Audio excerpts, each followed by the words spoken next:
Thank you so much for attending my presentation about how Veluza almost broke Gen 9, and first let's talk about its potential. This thing is the benefactor of two new, insanely powerful options, the first of which is a signature move Fillet Away. You've probably heard of Shell Smash, but for those of you who haven't, I'll fill you in.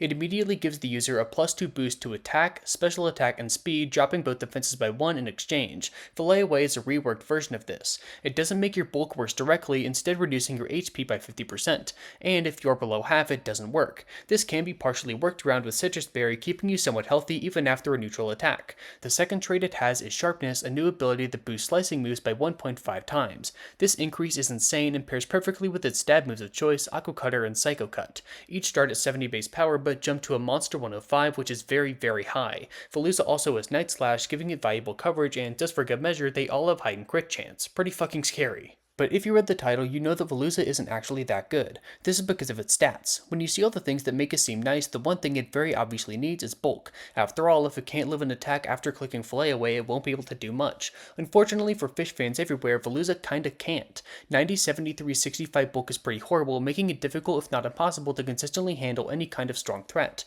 We'll just bring it in as a revenge killer, right? That's absolutely possible, but it's probably going to die soon anyways. This is because of priority, which is very common. Post Fillet Away, it just doesn't eat those D-Knight extreme speeds the way other setup sweepers can. Being weak to Sucker Punch also doesn't help.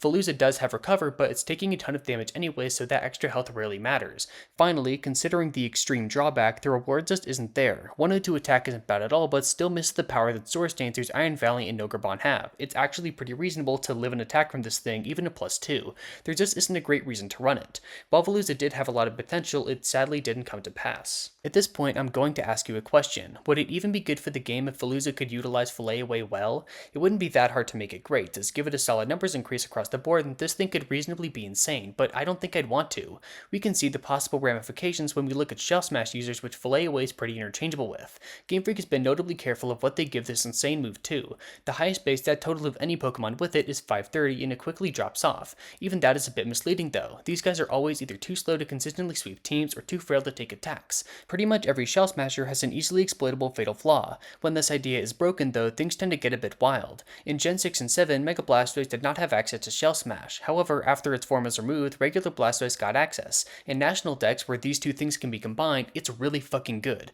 Mega Stoise is actually banned to Ubers because of this. There's of course other examples, most notably Gen 5 Cloyster, who was recently removed from the tier for its insane sweeping potential. If Veluza was naturally a great Pokemon, it could just be broken. However, with our current version being stuck down in ZU, it at the very least deserves some kind of buff to keep it in line with its Shell Smash cousins. That would normally be the end of the video, but I have a personal vendetta against Veluza specifically that I need to get out there. When I play Gen 9 games on cartridge, I get a bit motion sick. In fact, that's the big reason why they're not my favorite Pokemon games of all time. Nowhere is this worse than Castle Royale Lake. For those of you that haven't been there, the frame rate fucking tanks, and at least for me, I struggle to look at the screen without becoming nauseous. This stupid fish makes it way worse. It's pretty difficult to see, and when it notices you, it very quickly swims right to you to initiate a battle. Worse still is that they're very common. If I want to go there for any reason, I need to focus, which of course makes me physically ill. It's petty as hell, but this one issue has made it my personal least favorite Pokemon. Of course, it's just my opinion, and it doesn't really matter, but I just can't get past it. In conclusion, Veluza is weird. It has some of the best offensive traits in the entire game, but due to its stats being terrible, it never sees real use anywhere.